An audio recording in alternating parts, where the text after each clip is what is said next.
Hola y bienvenidos a un nuevo vidéo. J'espère que tu vas bien, merveilleusement bien. Je t'ai apporté un petit peu de la verdure derrière. C'est un petit peu de la verdure colombienne pour te faire sentir un petit peu plus dans la nature. Comment utiliser l'article lo en espagnol? C'est une question qu'on me pose très souvent et donc voilà pourquoi cette vidéo. Alors, il est vrai qu'on le voit un petit peu partout. Il est vrai qu'on le retrouve parfois dans des phrases où on se dit « mais c'est bizarre, qu'est-ce qu'il fait là ?» Et donc, ce que je veux faire dans cette vidéo est de t'expliquer les 5 utilisations les plus connues, les plus courantes de l'article « lo » en espagnol. Déjà, on va commencer par se poser la question s'il s'agit vraiment d'un article. Alors non, lo n'est pas un article. Mais on l'appelle comme ça parce que c'est plus simple, c'est plus facile de l'identifier. Mais en réalité, lo est comme un agent secret, en fait, qui a plusieurs personnalités. Il va donc se transformer, ça va dépendre du contexte de la phrase. Il va remplir un rôle ou un autre, ça va dépendre et c'est ce qu'on va voir justement dans cette vidéo. Alors, en dehors de ces 5 utilisations, probablement il y en a d'autres, c'est sûr même qu'il y en a d'autres, mais en tout cas, rassure-toi, celles-ci sont les plus utilisées, c'est peut-être celles que tu vas voir les plus souvent. Et donc, c'est pour ça que j'ai trouvé pertinent d'en parler. Donc, après cette petite introduction, on va s'attaquer au premier cas d'utilisation de lo. Tu vas le retrouver très souvent en tant que pronom d'objet direct ou pronom de complément d'objet direct. Qu'est-ce que ça veut dire? Alors, ça veut dire que lui, il va remplacer un nom masculin singulier. Déjà, pour comprendre ça, il va falloir comprendre comment ils fonctionnent, les pronoms d'objet direct, le COD, le COI aussi, c'est très important. Mais dans cette vidéo, je vais t'en parler très rapidement et ne t'inquiète pas que la semaine prochaine, je te fais une autre vidéo pour qu'on explique le CED et le COI. Promis, pour mieux comprendre, regarde cet exemple. Une personne demande « ¿Tienes el libro ?» ¿Tienes el libro? Quelqu'un te pose cette question. El libro est le nom de la phrase. Hein? As-tu le livre? Et tu réponds « Si tengo el libro ». Si tengo el libro. Oui, j'ai le livre. Ce qui font les pronoms de complément d'objet direct, ce qui nous permet d'éviter de répéter le complément d'objet direct dans une phrase. Dans ces cas-là, ça correspond au mot el libro. Donc, tu n'as pas besoin de répéter si tengo el libro. Tu vas pouvoir dire tout simplement si lo tengo. Lo va remplacer justement le mot el libro. Et ça, c'est plutôt une réponse naturelle hein, qu'on utilise plus à l'oral. On ne répète pas à chaque fois de quoi on parle. On utilise souvent des pronoms. Et donc, l'un de ces pronoms de COD est le pronom lo. Il y en a d'autres. Hein. Lo, c'est juste un d'entre eux. Et pour mieux t'aider à comprendre, regarde, je vais te montrer rapidement comment fonctionnent les autres. C'est exactement le même système. Regarde ce premier exemple. ¿Tienes los tiquetes? Los tiquetes. Alors, je peux répondre si tengo los tiquetes. Mais ça serait plus naturel de dire plutôt si los tengo. Los tengo. Et là, tu peux déjà remarquer qu'à chaque fois, ces pronoms de COD se trouvent toujours ou se place toujours avant le verbe. Los tengo. Et pourquoi los? Parce qu'il s'agit d'un pronom masculin au pluriel. Los tiquetes. Regarde le deuxième exemple. Tienes la tarjeta de crédito. La tarjeta, féminin, singulier. Donc, au lieu de dire « si tengo la tarjeta de crédito », répétez toute la phrase. Alors, tu vas remplacer ces compléments d'objet direct. Tu vas le remplacer par le pronom d'objet direct, la. Si la tengo. Troisième exemple, ¿tienes las llaves? Si tengo las llaves. Ça serait mieux de dire plutôt si las tengo. Si las tengo. Là, par exemple, on a utilisé 3 autres pronoms de COD. Los, la, las. Donc, masculin pluriel, féminin singulier, féminin pluriel. Et lo, justement, c'est le pronom qui s'applique pour les masculins singuliers. On va voir d'autres exemples avec lo pour que ça soit un petit peu plus clair. ¿Viste el coche nuevo? ¿Viste el coche nuevo? Donc, au lieu de répéter el coche nuevo, je vais utiliser lo pour remplacer si lo vi. Alors, lo avant le verbe, hein, toujours avant le verbe. Il est là le verbe. Compraste el regalo. Compraste el regalo. Sí, lo compré. Sí, lo compré. Toujours avant le verbe. Le verbe, il est là. Encontraste el teléfono. Encontraste el teléfono. El teléfono. Sí, lo encontré. Si lo encontré. Et toujours avant ou devant le verbe. Donc, premier cas d'utilisation de lo en tant que pronom d'objet direct. Pronom de complément d'objet direct. Deuxième cas auquel on va s'attaquer quand lo est accompagné du mot que. Lo que. Et là, il va avoir exactement la même signification de ce qui et ce que en français. C'est-à-dire pour connecter une idée ou pour connecter une action avec une explication ou avec une signification. Regarde ces exemples. Lo que dices es interesante. Lo que dices es interesante. Donc ici, lo que va enfermer une idée, hein? Quelque chose que quelqu'un a dit. Quelque chose, je ne sais pas, mais en tout cas, quand je dis lo que, ça enferme cette idée-là. Forcément, c'est une phrase qu'on va utiliser dans un contexte où quelqu'un a dit quelque chose, hein? Et après, je dis, ah ben, lo que dices es interesante. Tu vois, je fais référence à ce que la personne vient de dire. Et en français, ça serait donc ce que tu dis est intéressant. No entiendo lo que pasó ayer. No entiendo lo que pasó ayer. Et là, c'est exactement le même cas d'utilisation. Lo que, ici, enferme quelque chose qui s'est passé. Je ne comprends pas ce qui s'est passé hier. Donc, une situation, quelque chose qui s'est passé la veille ou les jours d'avant et que je ne comprends pas. Voilà. Donc, c'est pourquoi la traduction, c'est ce qui. Cette chose-là, cette situation-là qui s'est passée. Sé lo que piensas. Sé, celui-ci est le verbe savoir, hein? Saber. Yo sé lo que tú piensas. Sé lo que piensas. Donc, je sais ce que tu penses. Et donc, lo que ici enferme plutôt une idée abstraite, hein? Une pensée. Quelque chose que l'autre personne a dans la tête. Je sais ce que tu penses. Donc déjà, on sait ce qui se passe quand on utilise lo que. On sait déjà ce que ça veut dire. Mais si en plus, on ajoute le mot más ou le mot menos, lo que más, lo que menos, donc c'est l'équivalent en français quand on dit ce qui le plus, c'est que le plus ou c'est que le moins. Donc ici, ce qui va se passer, c'est que más et menos vont ajouter de l'intensité à quelque chose. Regarde ces exemples. Lo que más me gusta es viajar. Lo que más me gusta. Ce que j'aime le plus. Ce que j'aime le plus. C'est la même signification. Et on peut remarquer tout de suite que les structures en français est un petit peu différente parce que ici, au milieu, on va mettre le verbe. Et après, on va mettre l'intensificateur. Le plus, le moins. Mais en espagnol, tu vas utiliser simplement les structures lo que más. Et après, le verbe. Lo que menos quiero es discutir contigo.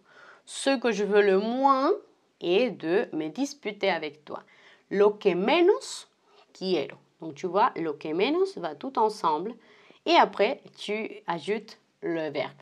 Et tu peux aussi le retrouver au milieu de ta phrase. Tu n'es pas obligé de le mettre au début, comme dans les deux premiers exemples.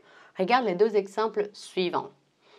La salud de mis padres es lo que más me preocupa. D'abord, je dis c'est quoi et après j'explique qu'est-ce qui se passe avec ça. La santé de mes parents, donc de quoi je parle, de la santé de mes parents, est ce qui m'inquiète le plus. Donc là, déjà en français, on remarque que l'ordre est différent, encore une fois. Mais en tout cas, c'est une autre façon de le dire. Tu dis d'abord de quoi tu parles et après, tu ajoutes lo que más, lo que menos, plus ton verbe. El subjuntivo, le subjonctif, es lo que menos entiendo del español. Donc, le subjonctif est ce que je comprends le moins. Lo que menos entiendo. D'ailleurs, tu vois que entiendo, on le traduit par comprendre. On ne dit pas lo que menos comprendo. On dit plutôt lo que menos entiendo. Pourquoi? Alors, je t'invite à regarder cette vidéo où j'ai déjà expliqué cette thématique, ce sujet, comment on traduit le verbe comprendre en espagnol. Et maintenant, tu sais comment utiliser les structures lo que más, lo que menos. Maintenant, on va s'attaquer au troisième cas d'utilisation de lo. Le peut être accompagné d'un adjectif.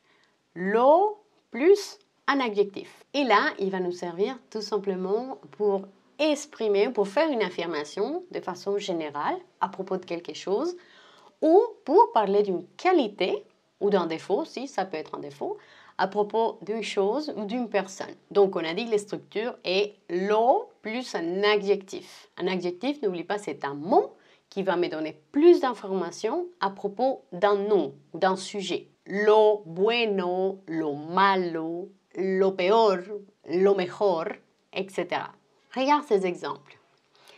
Lo peor de una discusión es cuando hay faltas de respeto. Donc, lo peor, déjà je dis le pire, il y a un certain degré aussi de comparaison, parce que je peux dire, il y a des choses mauvaises dans une dispute entre deux personnes, mais la pire des choses est celle-ci. Donc, c'est ce qui se passe dans cette phrase. Donc là, lo peor me permet de comprendre qu'est-ce qui est le pire. Le pire dans une discussion, c'est lorsqu'il y a un manque de respect. Lo mejor de Colombia es su gente cálida. Le meilleur de la Colombie, ce sont les gens qui sont chaleureux, les gens qui sont aimables, gentils. Dans les deux premiers exemples, tu vois qu'on essaye plutôt de comparer entre tout ce qui est mauvais, qu'est-ce qui est le pire. Entre tout ce qui est bon, qu'est-ce qui est le meilleur. Mais cette structure sert aussi pour parler d'une caractéristique tout simplement qu'on veut donner à propos de quelque chose. Ce qui est bien, ce qui est agréable, ce qui est bon ou ce qui est mauvais. Lo bueno de vivir aquí es el clima cálido. Lo desagradable de la ciudad es la contaminación. Et encore une fois, tu n'es pas obligé de placer cette structure au début de ta phrase, ça peut être au milieu ou même à la fin. Regarde ces deux exemples. Conocerte es lo mejor que me ha pasado. Regarde, lo mejor se trouve au milieu de la phrase. Toda la comida es mala en este restaurante, pero el pollo con verduras es lo peor. Et regarde, on a mis lo peor à la fin de la phrase. Alors déjà, on a vu comment ça fonctionne, lo plus un adjectif. Maintenant, ça peut changer un petit peu si tu vois les structures lo plus un adjectif plus le mot que. Et cette fois-ci, cette structure va nous servir pour souligner ou pour exagérer une qualité ou un défaut. Regarde ces exemples. Donc cette fois-ci, il y a deux personnes qui parlent. Il y a l'une qui dit « Me negaron el ascenso ». Ils m'ont refusé la promotion. Et l'autre, il dit « Mais tes patrons, mais que tontos, hein? Comment ils sont bêtes? Qu'est-ce qu'ils sont bêtes? No saben lo inteligente que eres. Donc, ils ne savent pas à quel point ou combien tu es intelligent. Donc, regarde la structure, elle est juste là. Lo inteligente que eres. Por favor, no llegues tarde. Por favor, no llegues tarde. C'est une demande. S'il te plaît, n'arrive pas tard ou n'arrive pas en retard. Et l'autre personne, elle dit, no te preocupes, no te preocupes, no t'inquiète pas. No imaginas lo puntual que soy. Tu n'imagines pas, tu ne sais pas à quel point je suis ponctuelle. Donc, lo puntual que soy. ¿Sabes cocinar? ¿Sabes cocinar? Est-ce que tu sais cuisiner? Sais-tu cuisiner? Claro que sí, bien sûr que oui. No sabes lo buena cocinera que soy. Alors là, tu vois, il y a lo buena, lo plus l'adjectif, et le que qui est un petit peu plus loin. Lo buena cocinera. Parce que là, buena va accompagner un nom. Donc, ce n'est pas simplement le bon que je suis, non, c'est le bonne cuisinière que je suis. Donc, je peux dire aussi lo buen amigo que. Lo buen amigo que es Miguel. Lo buena persona que es María, par exemple. Et ainsi de suite. Il y a un autre cas d'utilisation que tu vas probablement retrouver très souvent. Lo plus au suivi d'un pronom possessif.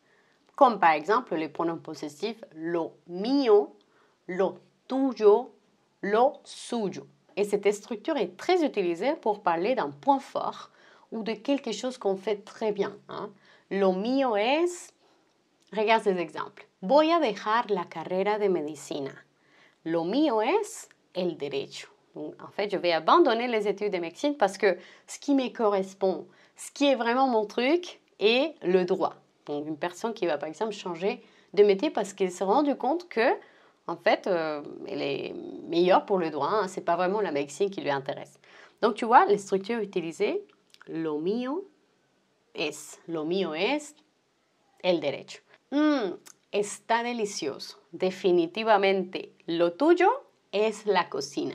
C'est la cuisine ton truc, hein, vraiment, parce que c'est délicieux ce que je mange. Donc, encore une fois, tu vois les structures ici, lo tuyo es. Ton truc, c'est, hein, parce qu'en français, on utilise aussi le verbe être, hein, ce qui est ton truc, ce qui te correspond, c'est plutôt ça. Bad Bunny canta muy mal. La música no es lo suyo. Et là, c'est plutôt une phrase négative pour dire que, en fait, ce qui fait la personne, c'est pas vraiment son truc, parce qu'elle ne le fait pas vraiment très bien. Et je pense que j'ai trouvé un très bon exemple. Et là, tu vois, on inverse un petit peu les structures. On met d'abord la négation. No es lo suyo, no es lo mío, no es lo tuyo. Maintenant, qu'est-ce qui se passe quand on utilise le pronom possessif nuestro, notre, quand on dit lo nuestro? Alors là, c'est plutôt une structure qu'on utilise pour parler d'une relation, hein, de quelque chose qui se passe entre nous. Lo nuestro, ce qui se passe entre nous, ce qu'il y a entre nous. Toda la oficina ya sabe de lo nuestro. Tous les bureaux, c'est déjà ce qui se passe entre nous. Ils sont déjà au courant de notre relation. Voy a mudarme a otra ciudad. Lo nuestro tiene que acabar. Je vais déménager dans une autre ville, donc ce qu'il y a entre nous, ce qui se passe entre nous, notre relation, tiene que acabar, doit se terminer. Lo nuestro fue muy especial. Là, on parle au passé. Ça veut dire que c'est une relation qui s'est terminée. Ce qu'il y a eu entre nous, ce qui s'est passé entre nous, a été très spécial. Mais voilà, c'est fini. Donc, si tu veux, en espagnol, on peut aussi traduire lo nuestro par nuestra relación. Nuestra relación. C'est une autre façon de dire. Dans toutes ces phrases, par exemple, tu pourrais remplacer lo nuestro par nuestra relación. Toda la oficina ya sabe de nuestra relación.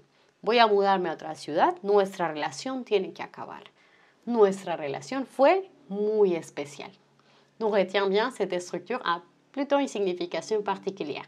Et finalement, donc, la même structure, hein, lo plus un pronom possessif. Non seulement on va parler d'un point fort ou de quelque chose que je fais très bien ou de quelque chose qui est vraiment mon truc, qui me correspond vraiment, mais aussi pour parler de mes affaires, de mes choses, des choses qui m'appartiennent. Pour savoir laquelle d'entre deux est la signification qui correspond, bien sûr, il faut que tu regardes bien le contexte de la phrase. Donc, regarde par exemple, no toques lo mío. No toques lo mío. Donc, ne touche pas à mes affaires. Llévate lo tuyo y déjame tranquila.